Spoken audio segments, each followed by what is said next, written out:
ঢোক গেলেন তো। এটা থাইরয়েড সোয়েলিং, ঠিক আছে। আর এফওএল করে পাওয়া গেছে ভিতরে supraglottic growth, huge supraglottic growth. প্রায় 1 বছর ধরে উনি ভুগতেছেন। এখানে একটা ইয়ে হয়েছিল, তার অ্যাপসিস হয়েছিল। ঢোক গেলেন আবার। হ্যাঁ, এবং শ্বাসকষ্ট আছে। এই যে শ্বাসকষ্ট কমানোর জন্য আগে তার ট্র্যাকিস্টমি করা দরকার, জরুরি। তারপর সেই বাকি চিকিৎসার দিকে এগুলো। ওনার জন্য দোয়া করবেন। এখন কি শ্বাসকষ্ট হয়? শ্বাসকষ্ট মাঝে মাঝে হয়। কয়েক বছরের মধ্যে আমার ওই একবার হয়েছে। একবার খুব বেশি হয়েছিল শ্বাসকষ্ট? বেশি হয়েছে, এইভাবে খুব অন্যায় হয়েছে। খুব শ্বাসকষ্ট হয়েছিল? আচ্ছা।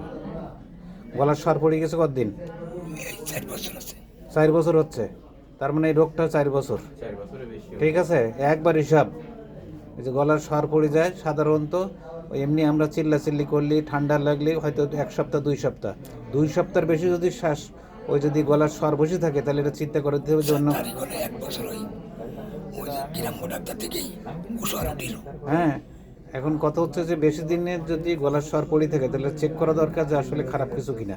উঠিল, ওঠার পরে যাই আবার ওখান থেকে 1 বছর পরে যাই আবার ওই ঠান্ডার সময়। হ্যাঁ, ওই যে গলার স্বর পড়ে যাবে, এটাকে দেখা দরকার। ঠিক আছে, আল্লাহ ভরসা।